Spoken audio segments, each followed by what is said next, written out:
I have lived for 300 cycles. I have watched empires rise and fall. I have recorded the deaths of species and the birth of new civilizations. My name is Veltrin Shumir, and I am a historian of the Althiri Collective.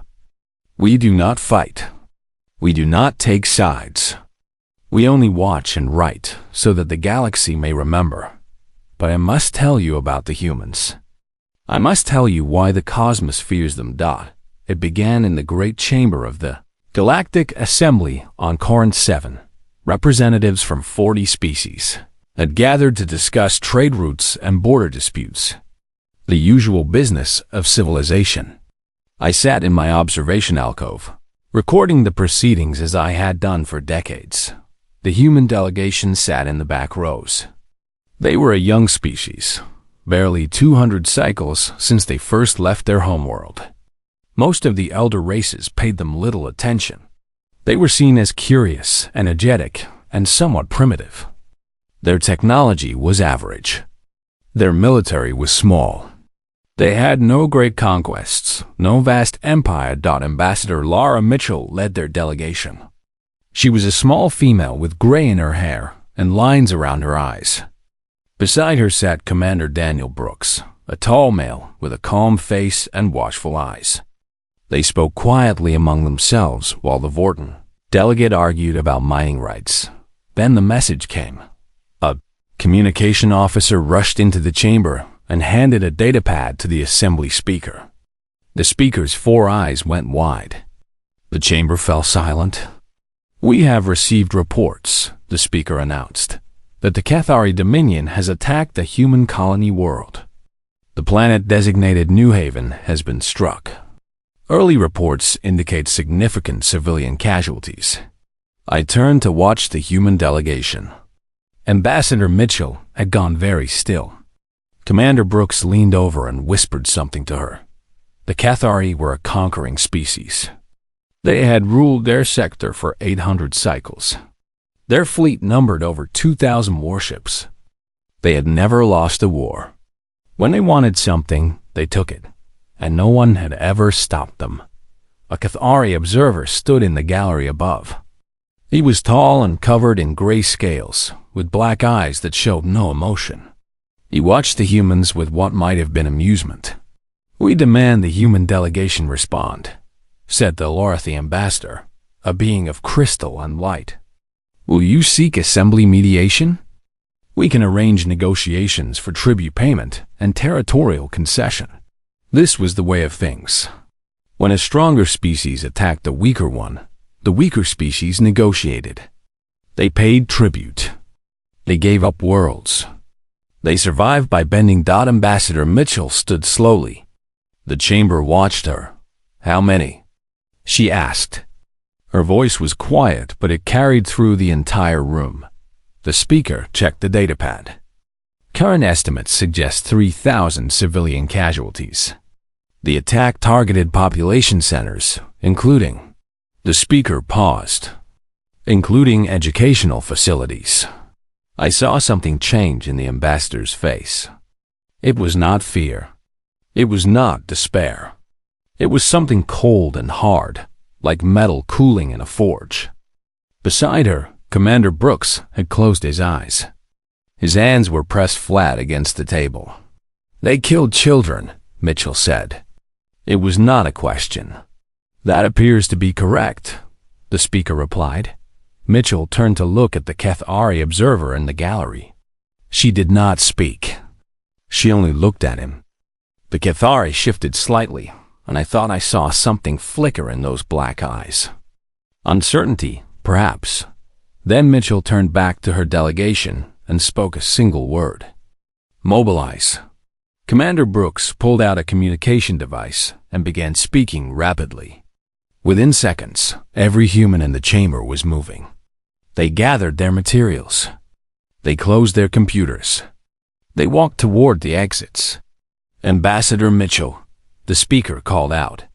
"The Assembly offers its services for diplomatic resolution. The Cathari have made similar attacks before, and we have always found peaceful solutions." Mitchell stopped at the door. She turned back to face the assembly. The Cathari attacked a world of farmers and teachers, she said. They bombed schools full of children. There will be no negotiations. There will be no tribute. There will be no peaceful solution. But Ambassador, the Larthi said, the Cathari fleet outnumbers yours 10-1. You cannot hope to win a direct conflict. Surely you understand this. Mitchell looked at the Larthi for a long moment. Then she looked around the chamber at all the representatives of all the species who had bent and submitted and survived. You keep records of every species in this galaxy, she said. You know our history. You know what we have done to each other. The wars we have fought. The horrors we have committed against our own kind. She paused. And you think the Cathari frighten us? No one spoke. Send a message to Earth, Mitchell said to Brooks. 3 words. They killed our children. She walked out. Every human followed her. The doors closed behind them, and the chamber was silent. I sat in my alcove and wrote in my record. The humans did not ask for help. They did not plead their case. They did not weep or rage or beg. They simply left. I have seen species face extinction with more noise than this. The silence frightened me more than any screamed dot in the gallery above. The Cathari observer was already sending a message to his fleet. I could see the confidence in his posture. The Cathari had crushed species far older and stronger than humanity. They expected the humans to fight a brief and futile war, then submit like all the others.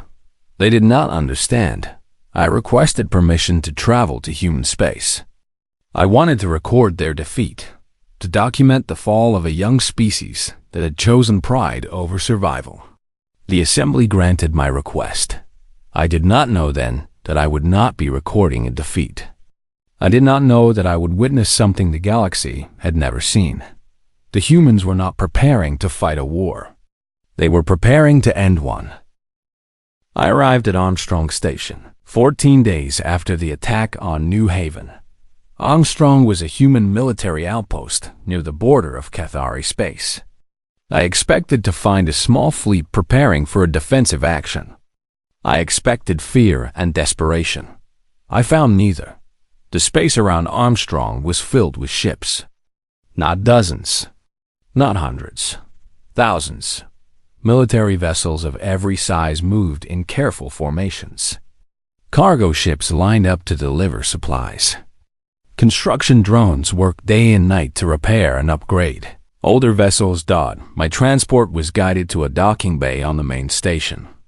A young officer met me at the airlock. His name was Lieutenant Carlos Vega, and he looked like he had not slept in days. You are the Althiri historian, he said.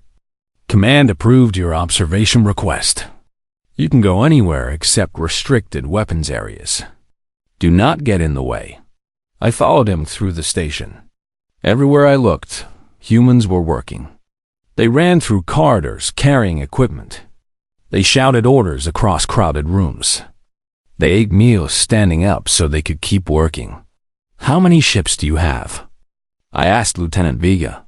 Right now? About 400 combat ready. Another 300 being refitted. Civilian transports are being converted for support roles. He paused. More are coming every day. The Cathari have 2,000 warships, I said. Your numbers are not enough. Vega looked at me with tired eyes. Then we will build more. We will fight harder. We will find a way. I did not understand this response. No rational species would continue preparations for a war they could not win. In the engineering section, I met Chief Engineer Katie Dawson. She was a small woman with red hair tied back in a messy knot. Her hands were covered in grease, and her eyes were bloodshot from lack of sleep. 60 hours, she said when I asked how long she'd been working. Maybe more. I lost count. Why you push yourself so hard? I asked. You are only one person. Your efforts cannot change the outcome of a war. Dawson stopped working. She looked at me, and I saw something in her eyes that I did not recognize. "My niece was on New Haven," she said. "Her name was Emma. She was 7 years old. She liked to draw pictures of spaceships and send them to me." Dawson pulled a folded piece of paper from her pocket and showed it to me. It was a child's drawing of a starship with a smiling sun in the corner.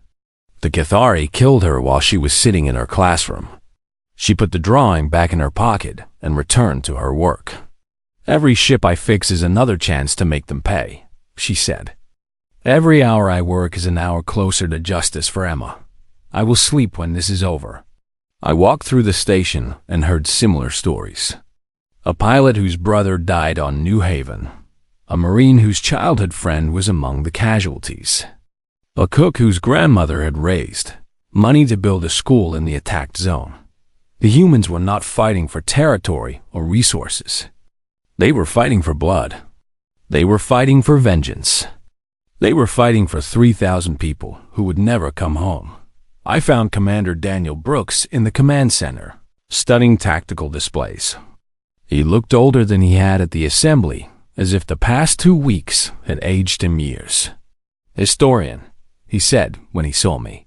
"Recording our foolish rush to destruction?" "I am recording events as they happen," I replied. "Your species is outnumbered and outgunned. Logic suggests you should negotiate." Brooks laughed, but there was no humor in it.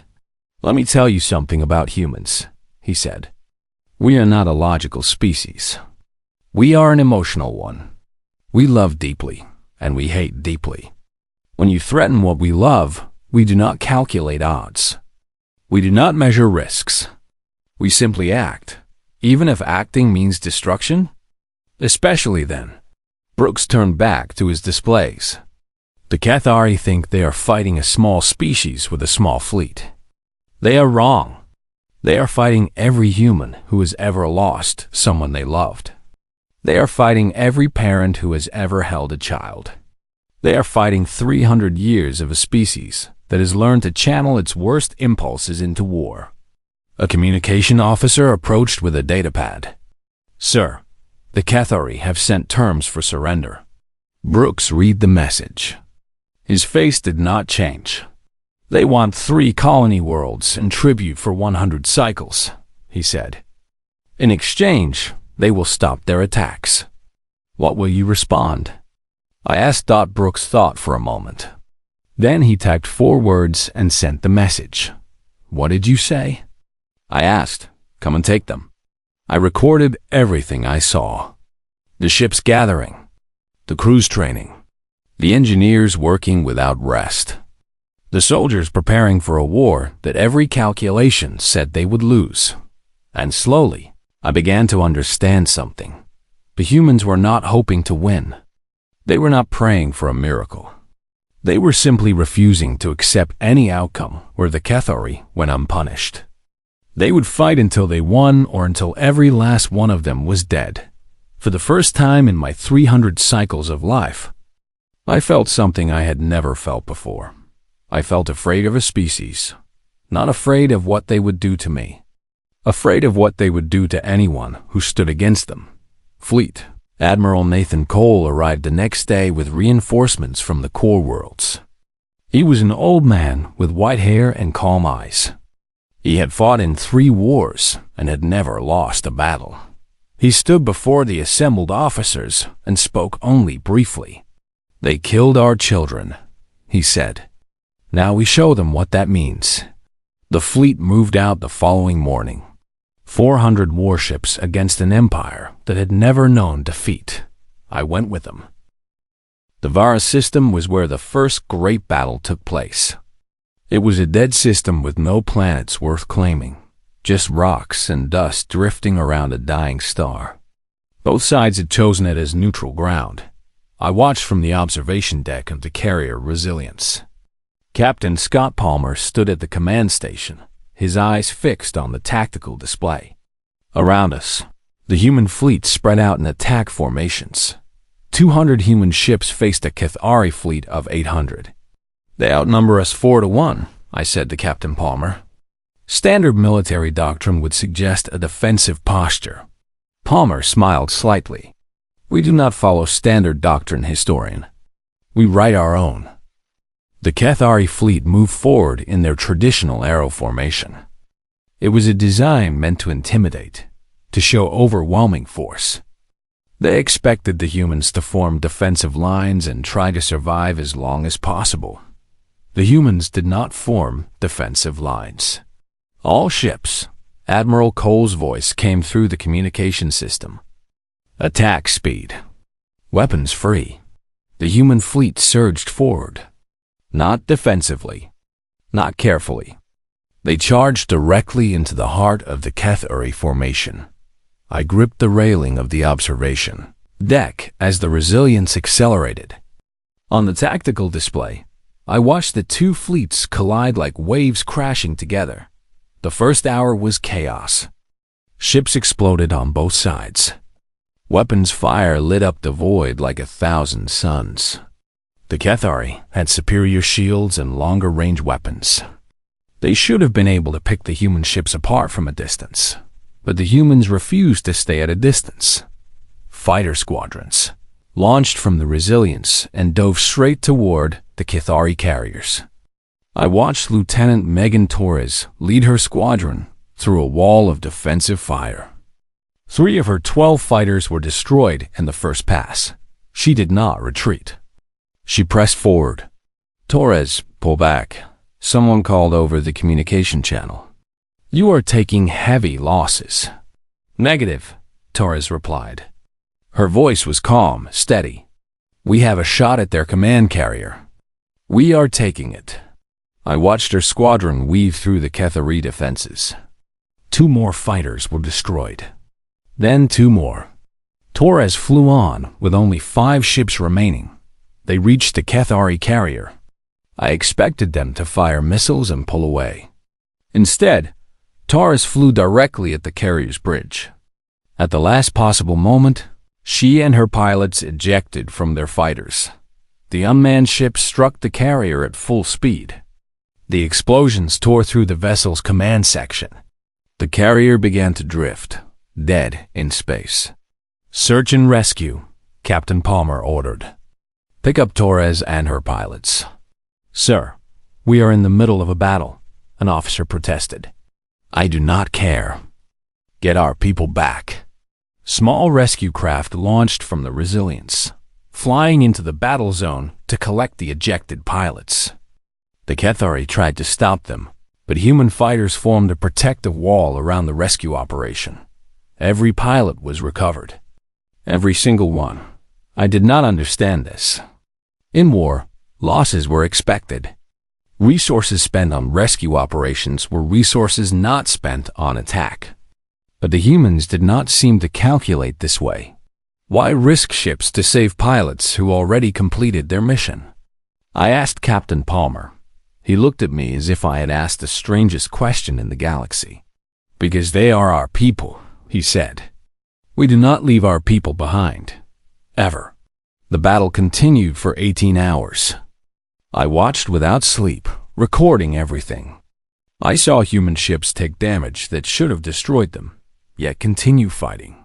I saw crews refuse to evacuate burning vessels until they had fired every last weapon.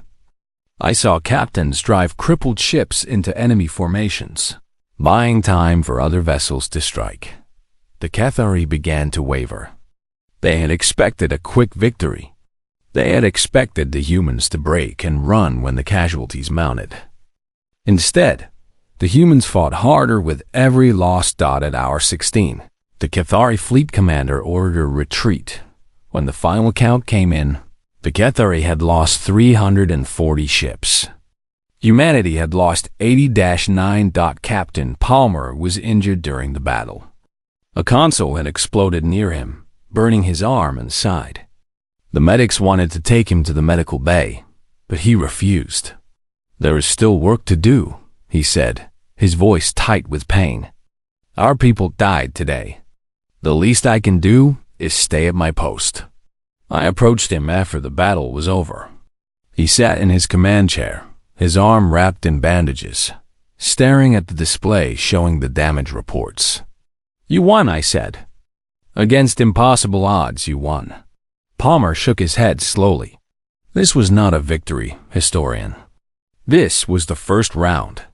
The Cathari have never lost before, so they did not know how to respond when the battle turned against them. They panicked. They ran.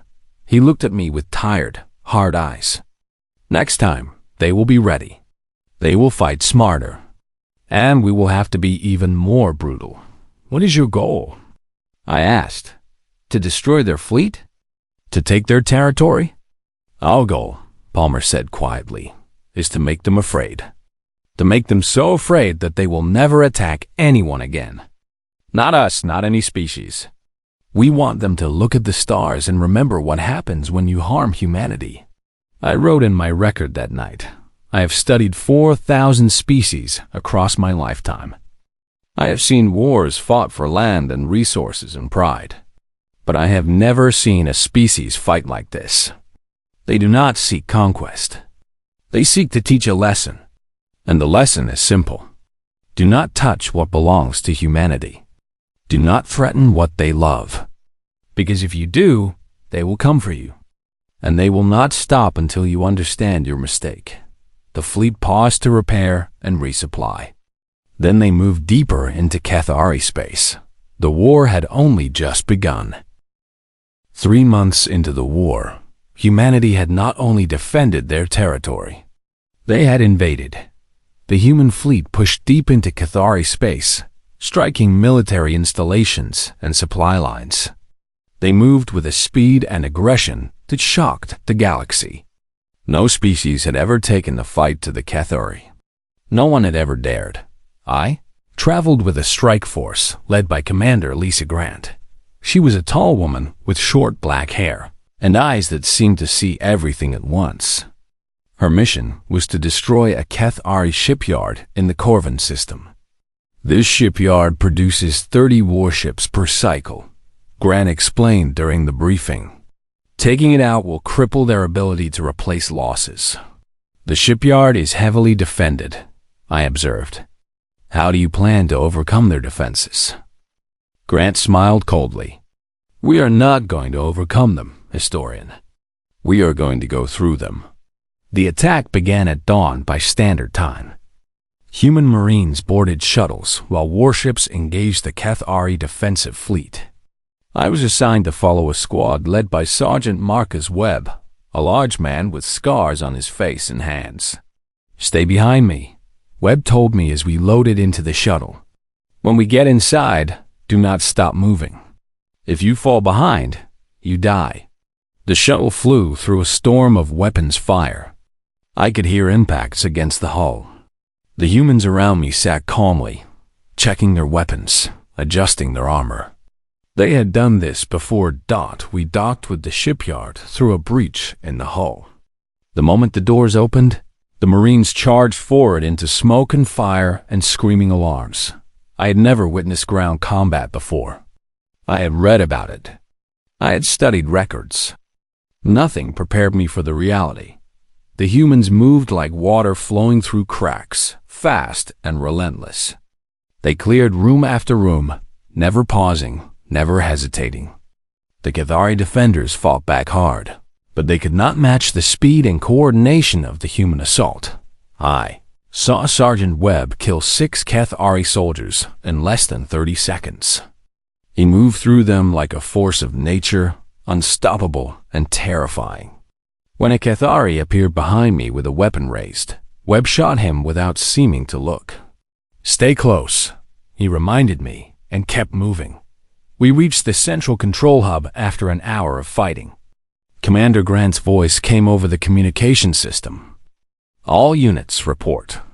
What is your status? The responses came in. The shipyard was mostly secured. But then, one squad reported something unexpected. Commander, we found prisoners. Hundreds of them. Multiple species. They are being used as slave labor in the lower sections. Grant's voice was sharp. What species? We count at least 12. Vorton, Lorathi, Cassari. Others we do not recognize. They are in bad condition, Commander. The Cathari had been working them to death. There was a pause. I watched Grant through a display screen. Her face had changed. Something new burned in her eyes. "Change of plans," she announced. "All units, we are evacuating those prisoners. Divert all available transports to the lower sections." "Commander," an officer protested, "our mission is to destroy the shipyard. If we divert resources to evacuation, we will not have time to complete demolition before their reinforcements arrive." "I am aware of the tactical situation," Grant replied. "Evacuate the prisoners." "That is an order." I found Sergeant Webb in a corridor, helping to move prisoners toward the transport shuttles. The beings we rescued were thin and weak, covered in scars and burns. They looked at the human soldiers with fear at first, then with confusion when they realized they were being rescued. "Why do you risk yourselves for us?" asked a Vorton prisoner, his voice weak. "We are not your people. We are nothing to you." Webb looked at the Vorton for a long moment. Then he reached into his armor and pulled out a small photograph. He showed it to the Vorton and to me. It was a picture of a baby, tiny and pink, wrapped in a blanket. "My daughter," Webb said. "She was born 2 weeks after New Haven. I fight so she never has to live in a galaxy where things like this happen." He gestured at the prisoners, at the evidence of Cathari cruelty. "If we only fight for ourselves, what are we fighting for?" The evacuation took 4 hours. 4 hours in which the Cathari reinforcements drew closer and closer. Commander Grant refused every suggestion to leave early. "Not until every prisoner is aboard a transport," she said each time. The reinforcements arrived when we still had 200 prisoners left to evacuate. Cathari warships emerged from jump space and immediately began attacking our fleet. "All combat units, hold the line," Grant ordered. "Protect the transports." The battle was brutal. Human ships placed themselves between the Cathari and the fleeing transports, taking fire that should have been aimed at the civilians. I watched 3 destroyers destroyed in the first 10 minutes. Their crews fighting until the last moment. Grant was offered the chance to retreat. If we left now, we could save most of the fleet and most of the prisoners. We would only have to leave a few transports behind. "Unacceptable," Grant said. "We leave no one." 47 humans died in the next hour. 47 soldiers who could have lived if we had retreated. They died protecting transports full of strangers from species they had never met. When the last transport jumped to safety, Grant finally ordered the withdrawal. The shipyard exploded behind us as we fled. Demolished charges triggered by a crew who had stayed behind to ensure the job was done. On the transport, I found Commander Grant sitting alone. She was staring at a list on her datapad. The names of the 47 dead. "You lost soldiers to save strangers," I said. "Was it worth it?" She looked up at me. Her eyes were wet, but her voice was steady. "They killed our children on New Haven," she said. "We could have become like them. We could have cared only about our own. But we chose to be better. Those 47 soldiers died proving that humanity fights for more than vengeance. We fight for what is right." I added her words to my record. And I began to understand why the Cathari were losing. They fought for conquest. Humanity fought for something greater. 1 year after New Haven, the human fleet arrived at the Cathari homeworld. But they did not arrive alone. I stood on the observation deck of the flagship Endurance and watched the largest fleet in Galactic history emerge from jump space.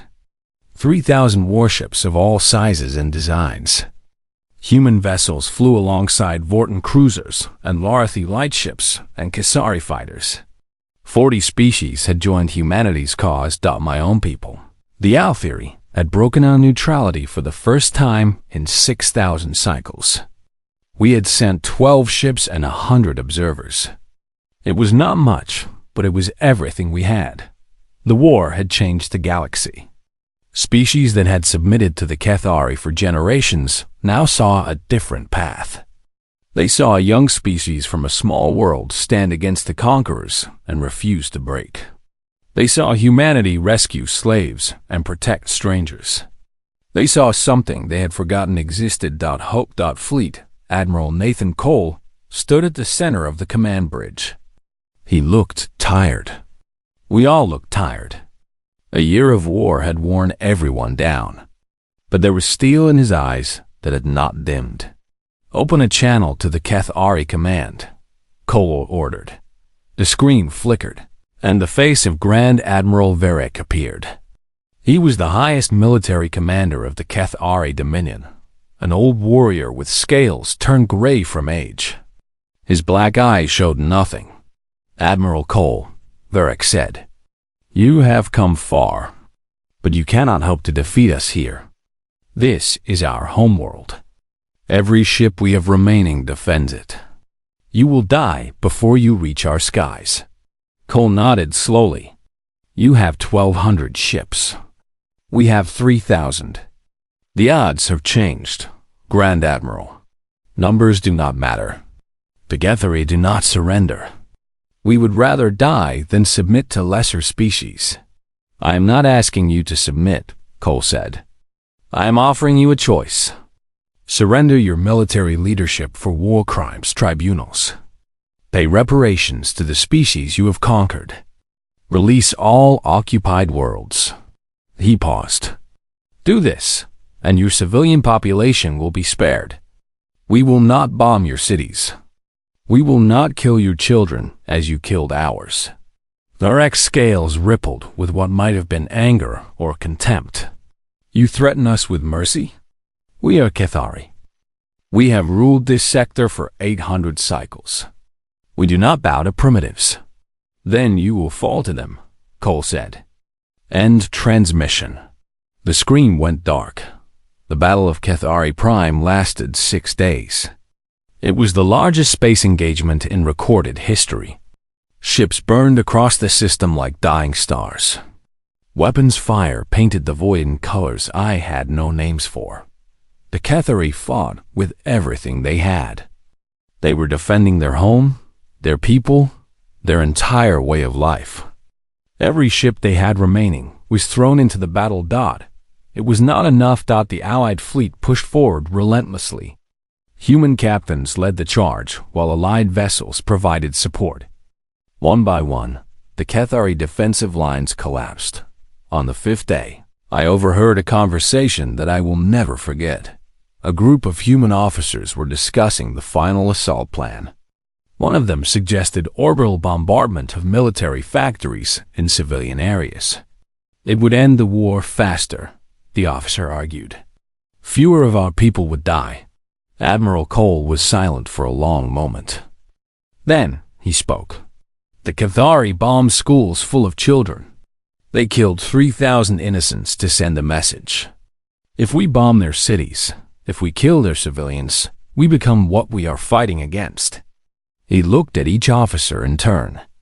"We are not them. We came to stop monsters, not become them. We will take our objectives the hard way. Is that clear?" No one argued. On the 6th day, Grand Admiral Varric's flagship was disabled and boarded by human marines. Varric was captured alive, along with most of the Cathari High Command. The remaining Cathari fleet surrendered. The war was over. I was granted permission to witness the formal surrender ceremony. It took place on the surface of Cathari Prime, in the great plaza before their Hall of Conquest. The humans could have chosen anywhere. They chose the heart of Cathari Power. Ambassador Laura Mitchell stood across from Grand Admiral Varric. She looked older than she had a year ago. Lines marked her face that had not been there before. Her eyes held a weight I recognized from every human I had met during this war. "You have won," Varric said. The words seemed to cause him physical pain. "What do you want from us?" "Justice," Mitchell replied. "Your military leaders will face tribunals for their crimes. Your conquered worlds will be freed. You will pay reparations to the species you have harmed. She stepped closer to him. But we do not want your extinction. We do not want your slavery. We want you to learn that there are consequences for cruelty. You could destroy us, Eric said. You have the power. Why do you not use it? Mitchell was quiet for a moment. When she spoke, her voice was soft but carried across the plaza. Because then our children would have died for nothing. They died on New Haven, and we could have responded with hatred. We could have burned your worlds and salted your fields. Instead, we chose to build something better. A galaxy where attacking civilians has consequences. A galaxy where the strong protect the weak instead of preying on them. I wrote the final entry in my record that night. I titled it, Why the Cosmos Fears Humanity. They are not the strongest species in the galaxy. They are not the oldest or the wisest. Their technology is average. Their empire is small. On paper, they should be insignificant, but I watched them go to war. I watched them fight with a fury that terrified their enemies and inspired their allies. I watched them rescue strangers at the cost of their own lives. I watched them choose mercy when vengeance would have been easier. The cosmos fears humanity because they love too deeply and protect too fiercely. When you threaten what they care about, they do not calculate or negotiate. They act, they fight. They do not stop until the threat is ended or they are dead. The Cathari thought they were attacking a young species. They were attacking a family. And families fight back. I returned to Altheri space after the war ended. But I kept watching humanity. I watched them help rebuild the worlds the Cathari had destroyed. I watched them share technology with species that had nothing to offer in return. I watched them welcome former enemies into their alliance. They are a paradox, capable of terrible violence and profound kindness. Frightening and inspiring in equal measure, I have lived for 300 cycles. I have recorded the rise and fall of empires. But I have never seen anything like humanity. The galaxy was right to fear them. But perhaps, I thought as I closed my record, we were also right to hope.